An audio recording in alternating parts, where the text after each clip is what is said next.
Hello, everyone. Welcome to the Astro Consciousness channel. I'm Millie, and I am here to give you your forecast for the full moon in Gemini taking place on December 15th, 2024. In this channel, we talk about the astrological energy of the week ahead and how you can integrate it into your personal and spiritual growth. So I want to start off by saying that it is so important to understand that any time that we are leading up to a full moon, usually the week that leads up to that full moon is when we tend to experience the manifestations of that full moon. Okay. I talked about this a little bit last week in terms of there is somewhat of a misunderstanding around, this particular astrological event takes place on this specific date at this specific time, and nothing happened for me at that time. And so, because of the way that mathematical degrees work in astrology, we have orbs of degrees that we can work with, right? And so, the understanding that the week leading up to a full moon, there is a buildup, right? Some people experience the buildup of that energy, that buildup of that fullness, right, of that moon, of something ready, getting ready to illuminate in a very physical way. It can feel like I feel bloated, or I feel groggy, or my brain feels foggy. And then once we get to that top peak of the full moon, which tends to deflate after the day of the full moon, that's when our bodies begin to feel differently. That's just for some people, that's not for everybody. The week leading up to a full moon can be the time in which we receive information, particularly a full moon in Gemini, and I'll get to that in a second, can be a time in which we receive information, finally get clear on something. We feel emotional. A lot of times we can feel very emotional. I don't know how emotional we'll feel with a full moon in Gemini, considering that Gemini is much more concerned with cognitive thought and facts and what's there. But everyone experiences things differently. My point with mentioning this is that, as I always do, I like to do a recap of where we're coming from in order to actually truly understand where we're headed. And so I'm going to speak on a few things that are taking place a week before this full moon, but they inform the week leading up to the full moon itself, and perhaps even the week following the full moon. We need to expand our minds, right? We need to come out of this very rigid way of looking at things, even when it comes to the cosmos, even when it comes to astrology, because the manifestations of astrological events are usually clear in hindsight. But the process of those events is all about who we are becoming along the way. What is this showing me about me? What are the things that are coming up, right? So this is very easy to overlook, for instance, when we're experiencing a Mercury retrograde, because we, as a collective at this point, tend to have a very fixed idea of what Mercury retrograde represents. And we're missing the introspective portion of that, which is a very important aspect of a Mercury retrograde. What is this asking me to look at? Is the reason that things are not working out in my external reality so that I take a moment to actually observe and pay attention to what's happening within? That's really one of the greatest points, of the reasons of why we experience Mercury retrogrades. And how fortunate are we that those are the retrogrades that we experience the most throughout any year. To me, that is the universe's way of making us practice mindfulness, because in a very technical way, Mercury, when it retrogrades, we really feel like the day-to-day tasks, because they're functioning out of our control, we have no control. And so mindfulness really comes into play there, because we have to accept the things we cannot control. I'm putting a little bit of emphasis on Mercury retrograde here because it plays a big role in this full moon. It's a full moon in Gemini. Gemini is ruled by Mercury, which is retrograde at the time of the full moon. So the most important thing is, what is this asking me to look at? And how is the week leading up to the full moon? Because the full moon doesn't take place till Sunday, December 15th. What is being illuminated within me that is informing me of how I'm going to move forward? So as I tend to do with lunar events, I like to show you the chart of the event so that we can go through it together. So here we have a full moon in Gemini. And what are we looking at here? We're looking at the two signs of the zodiac that have been activated for quite some time because their opposite rulers have been retrograde and have been in connection with one another. Okay, so what am I talking about? I'm talking about we have a full moon in the sign of Gemini. What is Gemini ruled by? Mercury. Where is Mercury? Is at this point stationed, ready to go direct in Sagittarius, but it's still stationed retrograde, right? And then we have the sun in Sagittarius ruled by Jupiter. Jupiter is retrograde in Gemini. We have a full moon highlighting not a lack of clarity of what to do right now at this moment, but a lack of clarity of what the future looks like.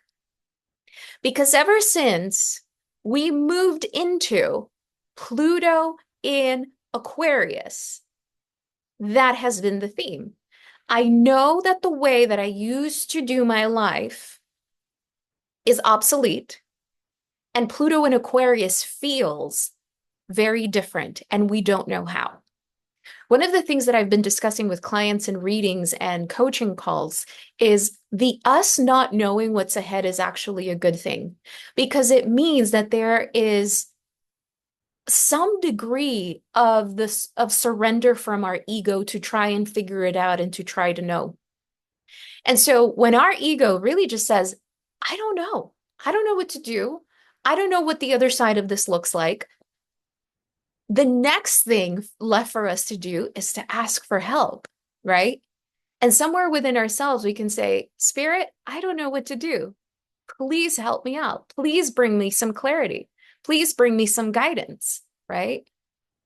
And I think that this is what this full moon is highlighting, because this full moon not only has its rulers retrograde and in opposition to one another, so oppositions can be internal conflicts of, well, maybe it's this, or maybe it's that, or maybe I should do this, or maybe I should do that. Well, I think this, I used to think this, but now I think that. This back and forth within ourselves, it can feel a little crazy. It can feel a little wild, right? Especially in the sign of Gemini, which is always concerned with the other side, the other point of view, another option. Gemini is the sign of the zodiac that is concerned with options.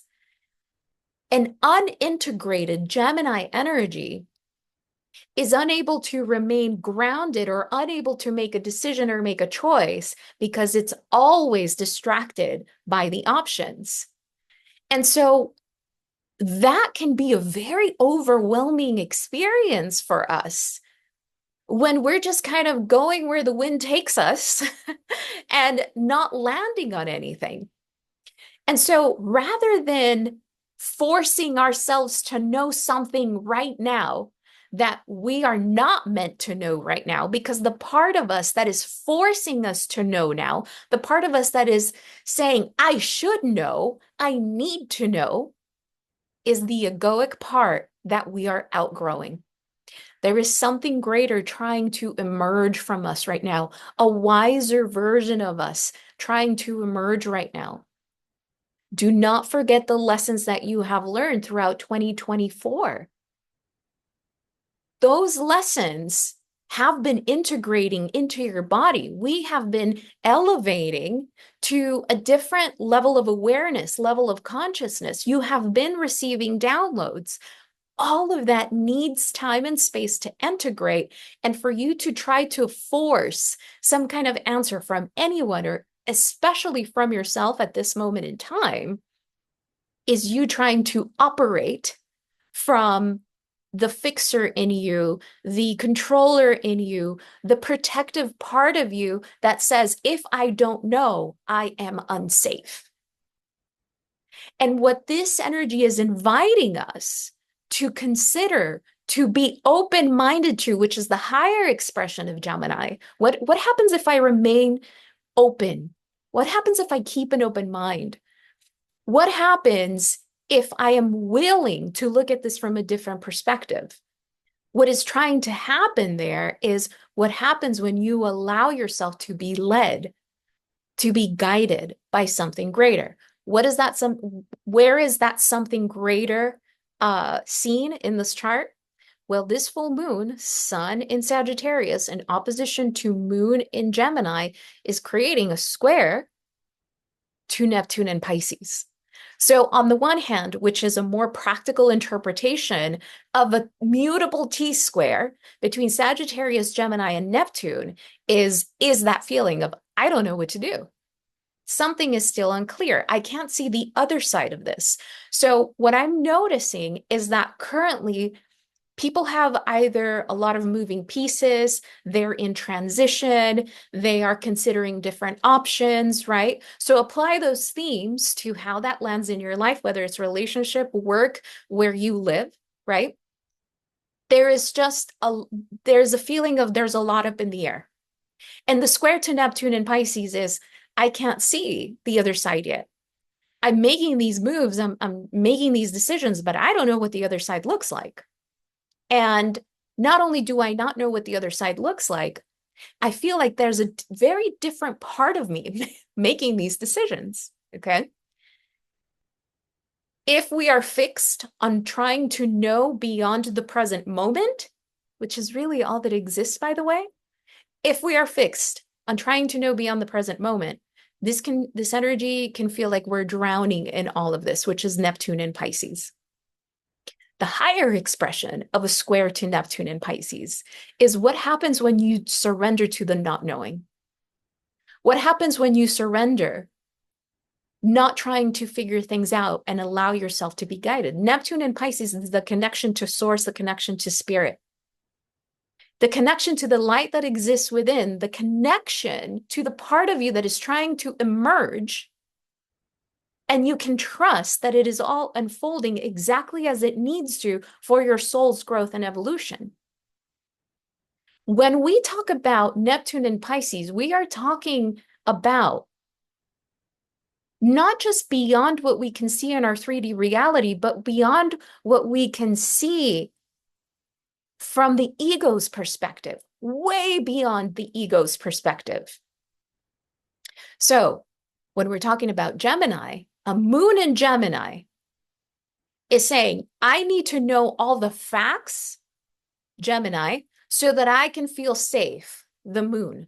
The square to Neptune in Pisces is, can you learn to feel safe without knowing all the facts? So what does that then invite us to do? What are your recurring thoughts? Are you having internal fights with someone else in your head? Right? And what does that really mean to you? What part of you is being triggered? Do you feel someone is triggered by you? Is there internal or external conflict?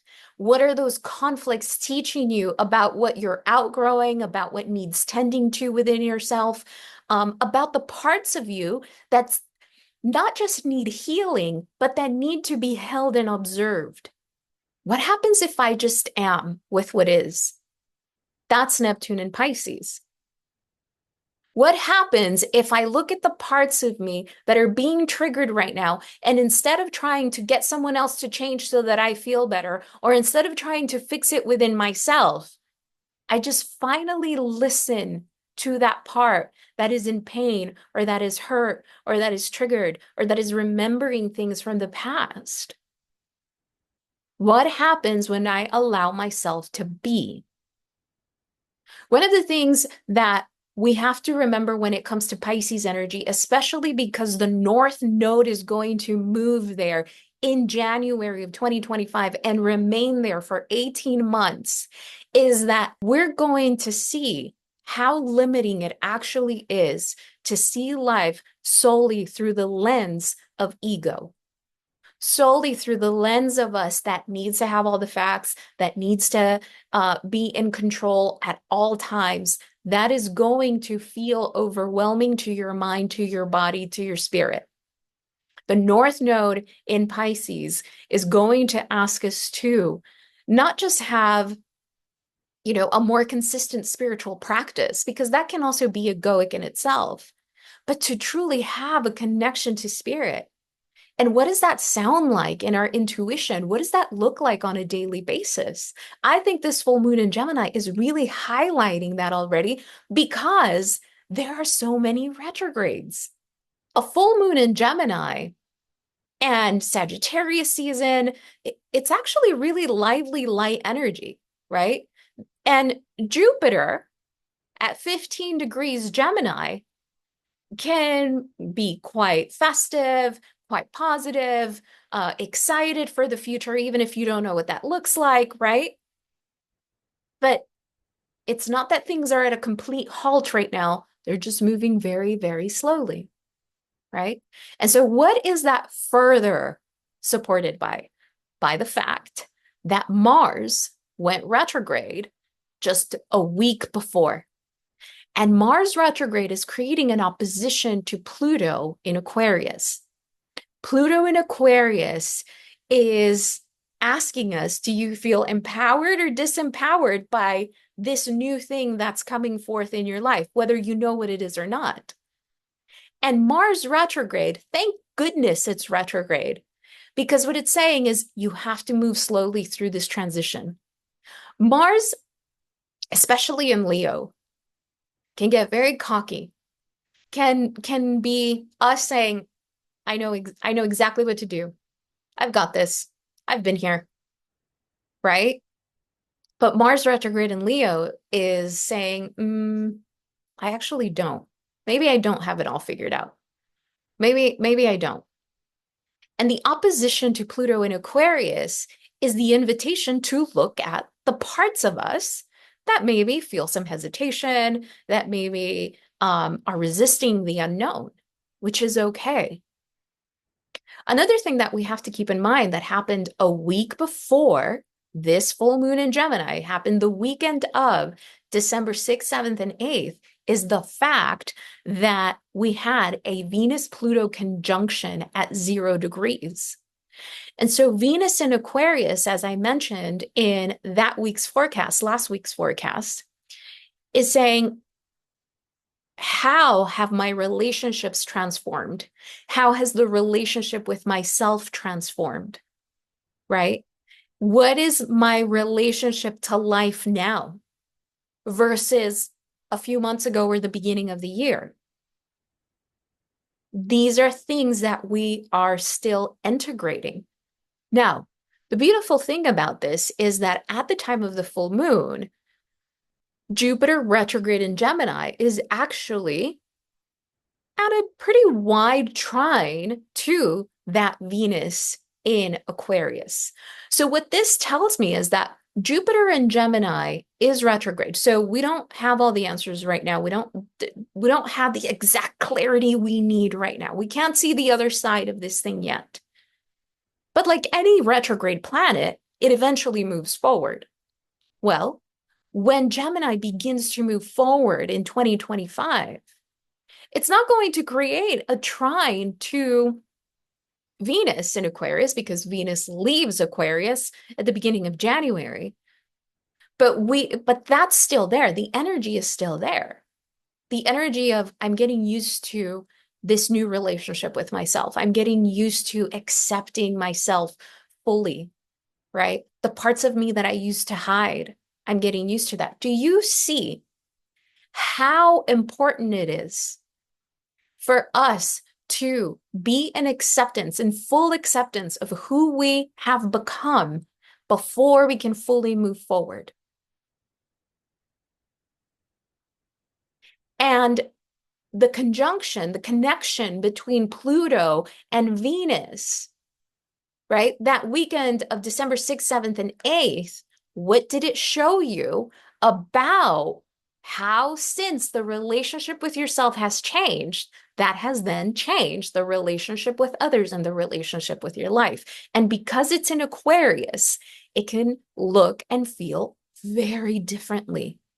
And all of these retrograde planets are saying, not only do you need to integrate this, but you really need to be the observer of what's actually happening so that you're not just rushing into something new and freaking out when you're there, right?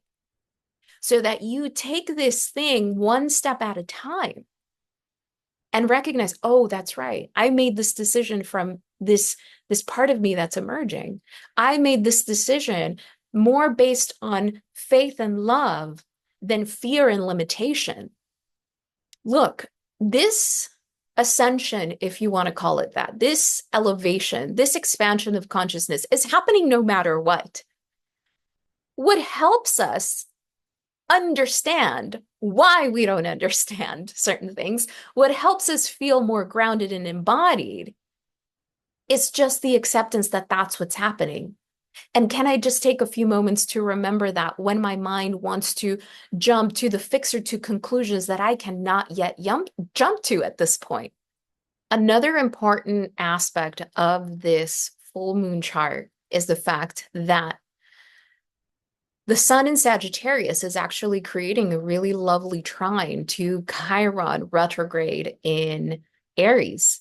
And Jupiter retrograde in Gemini is creating a sextile to that Chiron in Aries. So what does this mean? The first week of December, Mercury created a trine in Sagittarius to Chiron in Aries. And this was about having the courage to speak your truth, having the courage to no longer be a wallflower, right? Having the courage to say, this is who I am, to try something new. The sun, though, the difference between Mercury and the sun is that the sun is us showing up for that. Now, Sun trine Mercury is, again, coming back to the lessons that we have learned and honoring that wisdom. Sun in Sagittarius is about honoring the wisdom that we carry because of past life experiences, right? Whether it's a past life or just past experiences in this lifetime, I should say. But that trine can be an appreciation for all of the things that we've experienced this year, for instance, all of the changes that we have experienced this year, and being grateful for that and recognizing, I may not be clear of what's ahead, but I'm certainly grateful for the clarity that has come to me this year that has allowed me to be where I am now. Anytime there is a connection to Chiron and Aries, it implies that the universe, the cosmos is saying, look at this courageous thing you did. Look at this courageous thing you said. Look at this courageous decision you made that, because it's an Aries, is saying in that you somehow chose yourself. You chose yourself first. You chose to tend to yourself first. And that is very honest to you. That is in integrity with you.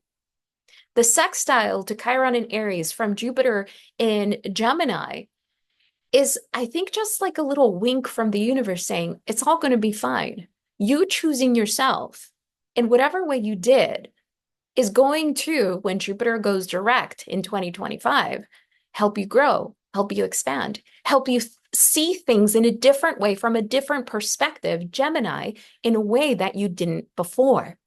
And so the way that we can ground is by reminding us ourselves, especially the last month of the year, where it's, people tend to really go into a mode of, what have I learned? What is my word for next year? A lot of people love doing that, right? Setting an intention with a word of next year.